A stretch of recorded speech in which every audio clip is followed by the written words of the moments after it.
Hey mums, welcome to a very special episode of First Time Mums Chat. Are you struggling to keep your head above water after giving birth? Feeling like you're the only one who can't get it together? Well, you're not alone. And it's time to get real about postpartum anxiety and depression. In today's Q&A episode, I'm diving into the raw and often hidden realities of what it's really like to face these challenges head on. And I'm sharing exclusive insight from experts and real mums who've been through it all. What are the warning signs you should never ignore? How can you tell if it's just the baby blues or something more? You're going to get answers to all these burning questions and more, straight from the experiences of those who've walked this road before you. This isn't just another episode, it's a lifeline for every new mum feeling lost, overwhelmed, or simply exhausted from pretending everything's okay. I've taken some of the questions you've been asking me, and I've found content from earlier episodes that address them. So during this episode, you'll hear excerpts of the guests from their interview. I've included links to each of the episodes mentioned in the show notes. So grab a cup of tea, take a deep breath, and get ready to uncover the truths behind postpartum anxiety and depression. Trust me, you don't want to miss this.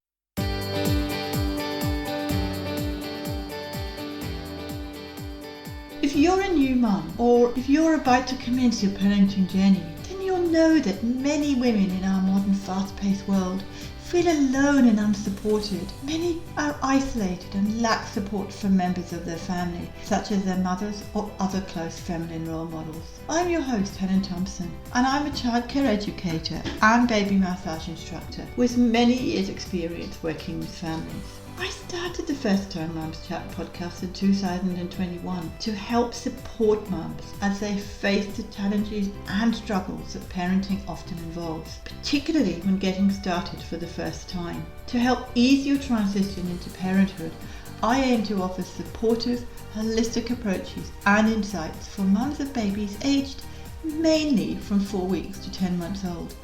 In each episode, you'll hear insights from experts and other mums to help you become the most confident parent you can. Let's do this together. This podcast is for informational purposes only and does not constitute medical advice. Please contact a medical practitioner if you are concerned or have any medical issues. Before I get started, I wanted to reiterate that a reoccurring theme here, which I feel is a big takeaway for all mums commencing their parenting journey, is the importance of being honest with yourself and others and not being afraid to admit when it comes too much and you need help, accepting that you're human and not perfect. It is a very important step. Being overwhelmed is not unusual. So take a big, deep breath, relax, and enjoy listening to what other mums have to say. One of the mums I chatted with on this topic was Jenna. She shared her challenging time when she was coping with anxiety, and she explains what worked for her. I asked her, you know that there is a light at the end of the tunnel, but you probably don't see that light because you're so stressed. What tip would you give to a mum going through anxiety and overwhelm? We've had, unfortunately, our fair share of stomach bugs, not nearly as bad, but when they happened, it brought me back to that moment. And I Yeah. had to remind myself, okay, that ended. This is going to end. This sucks right now. This sucks even maybe today. This might suck tomorrow. But the good thing is these things usually don't typically last that long. I just have to accept today for what it is and just kind of take one day at a time. The thing that I don't like about those kind of illnesses is they're very contagious. So I just go into protective mode of I'm going to make sure I do everything in my power, that this person is the only one who gets sick and no one else gets it. I'm kind of on guard and prepared for, okay, tonight somebody else could wake up with it or I could get it because I'm all in it. So I'm just kind of prepared ahead of time and it's not the best mindset to have. I'm more of I'm going to prepare for the worst because then if it doesn't happen, then it's good news, which is not necessarily a good thing to have. I wasn't like down in the dumps, but I just give myself a moment when it happens. I'm like, all right, this sucks. All right, now what am I going to do about it? And I just make a plan and move on because dwelling in the, this sucks, like I said, The moment is what it is. You can't change that. All you can change is how you respond to it. Your kids being sick, regardless of what it is not fun. Or you being sick is not fun. But it's a time to like, okay, I'm gonna stop trying to make all these things perfect and make all these things happen today because I know today's not a normal day. And I'm going to accept that and let those things go for today. Especially if you struggle with anxiety like me, or you're super type A type of person, you like to plan, you like to be productive. And if your day just doesn't go the way you want it to because of something like this, and there's always going to be something, it may not be an illness, but something will come up, especially when you're a mom that you're not expecting, that you may not have control over. And you just have to be prepared for those moments. So as long as you have a good system in place on the good days, on the regular, on the majority of the days, because the majority typically are not these kind of moments, then when those things happen, you're prepared. You're not caught off guard. Also, just realizing, hey, no one's exempt from this. No one is an exception to these things. We're all human. Illnesses happen, cancellations happen, disappointments happen, plans change. That's life. You can't walk around thinking you're invincible from things happening, but you also don't want to live every day doom and gloom or scared of the what ifs, because then you're just going to get yourself into emotional rut. And then it's going to carry out into your kids and who you come across. If you're just aware, okay, here's the possibilities. I hope they don't happen right now or in the near future. So I'm just going to live today for today and make plans for the best, knowing that if something happens to change those plans, it's not going to wreck my world. Another guest I spoke with was Suzanne Yatan Aslam, a mum who struggled big time with postpartum depression. This led to her writing a book called Postpartum Me, a fickle woman's spiral into postpartum depression and anxiety, and how the hell she found a way out of it. About her own experience of postpartum depression, I asked her, what did you learn from when you went through postpartum anxiety and depression? And what tools would you recommend to a mum who is going through it now? So, first of all, we have to identify it. We have to know there's a problem. So, I would tell a mom, if it's been over 2 to 3 weeks and you still feel the way you just did postpartum and you're crying all the time and your body's still aching and you're really, really miserable and you're feeling anxious, you're feeling depressed and all of those things, and it's still going, there might be something we need to identify. So, first, we need to identify it. And if that means talking to your doctor, seeing a therapist, I think those are really great things. Here in the States, they give you a questionnaire, I think maybe 6 weeks. You take the baby to the pediatrician, and then they give you this paper that you fill out that sort of asks you how you're doing on a scale of 1 to blah, blah, blah. And the questions are geared towards, are you going to hurt yourself or the baby? And so I checked no, because I had no Yeah. plans on hurting myself or the baby. So then nobody paid attention to me after that, because nobody was in any physical danger. So nobody offered any help. And in hindsight, at the time I filled it out and I thought nothing of it. And then in hindsight, I was thinking, this test needs to be corrected. We need to ask deeper questions. So it's either you're perfectly fine or you're suicidal. What about the whole spectrum in the middle of moms who are just drowning and need help? Alison Lieberman, a mum of two and a family therapist, postpartum anxiety expert, had more to add in an episode called How to Help with Postpartum Depression and Baby Blues After Pregnancy. As I've mentioned before, this is not a new fad thing. It is real and daunting. It happens to us all. She is passionate about helping new mums overcome anxiety by developing their confidence and shedding the mum guilt and building a community. I asked her a question that has been on my mind. What exactly is baby blues? People always talk about baby blues, but from your perspective, what actually is baby blues? So I will define it, but I'll also give my own personal example with baby blues because I definitely remember having them. And so it's typically within the first couple weeks after giving birth. It definitely does not extend past 3 weeks. I think 3 weeks is kind of long. It's usually the first two. And it's really just the overwhelming sense of overwhelm, sadness, tearfulness, crying for no reason, not sure what you're doing, feeling like a failure, all of those things. But then it subsides. And it usually can be related to the adjustment, especially if you haven't had children before, adjusting to bringing home a baby. But if you do have other children, adjusting to the new demands. It's also a chemical piece too, right? When we are pregnant, our bodies take 10 months to build up these hormones to get ready for childbirth. And those hormones drop off in about 3 days after you give birth. So it's quite a drastic shift.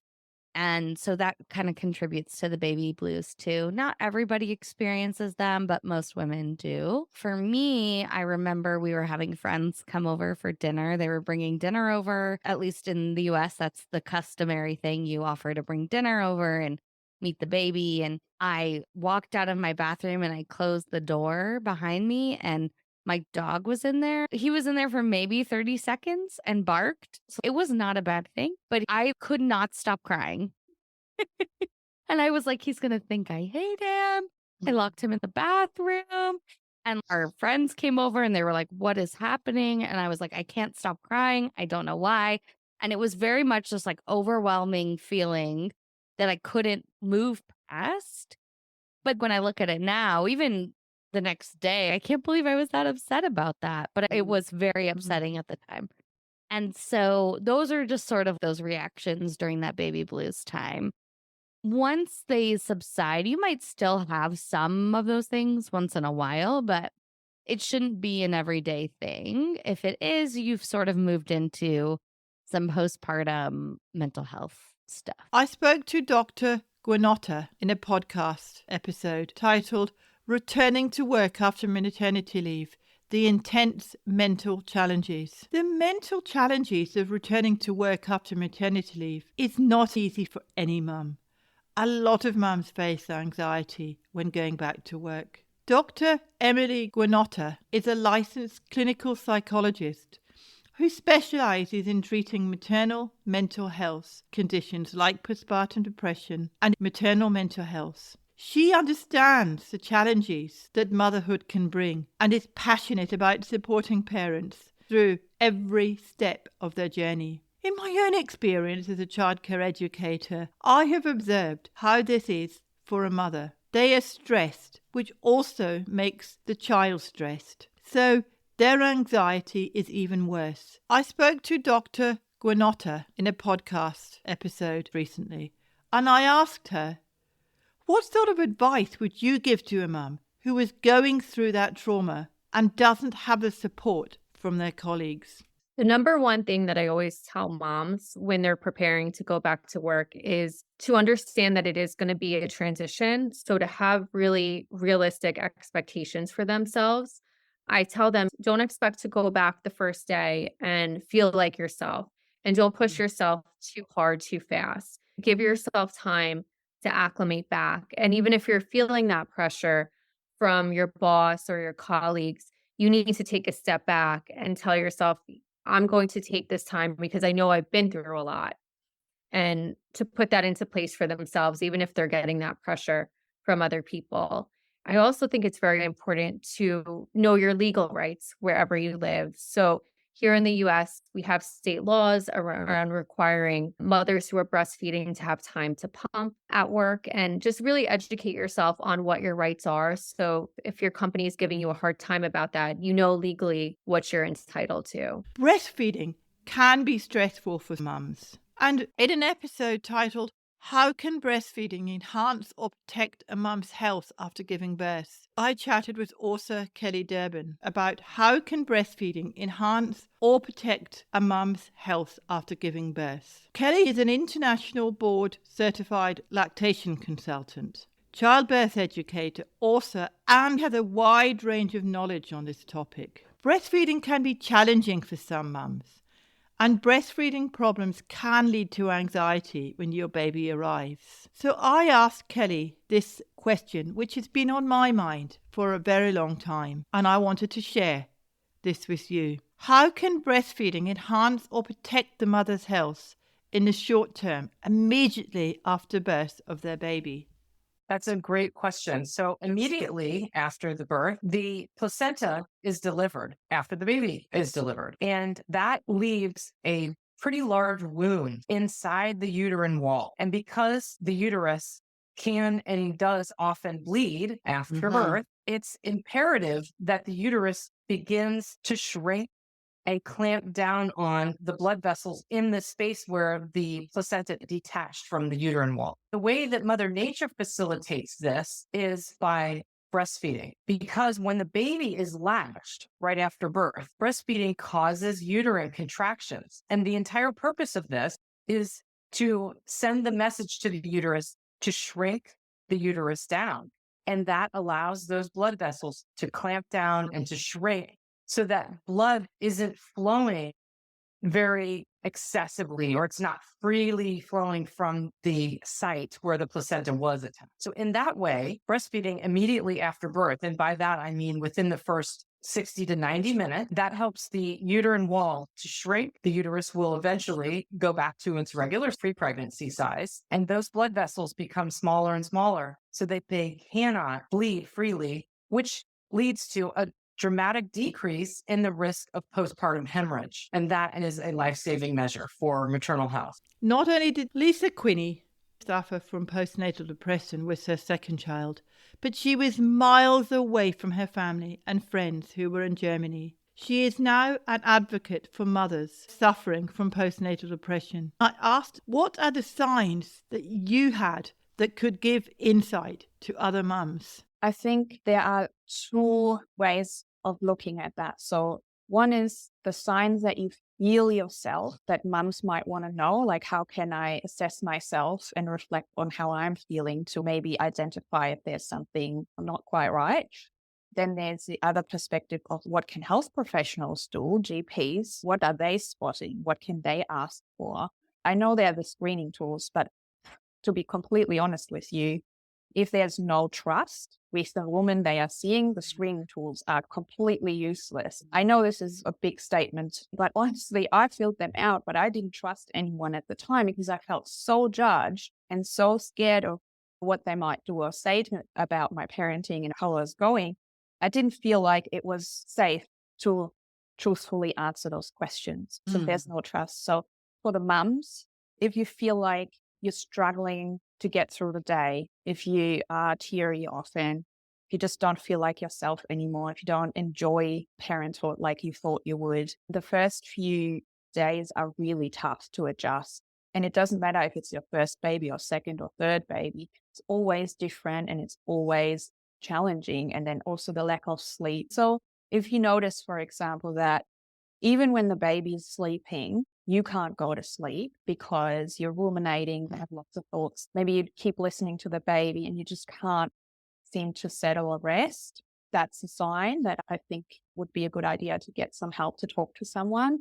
If you feel like you're fighting a lot with your spouse, if there's a lot of conflict in a relationship, if you feel like you're more irritable than usual. I'm not just talking about the baby blues. The first week or so is always going to be really difficult adjusting with all the hormones and the drop in hormones and so on. But if it's longer than 2 weeks that you feel that way, it's time to talk to someone and seek some help. Thank you for joining me on this Q&A episode of First Time Mums Chat.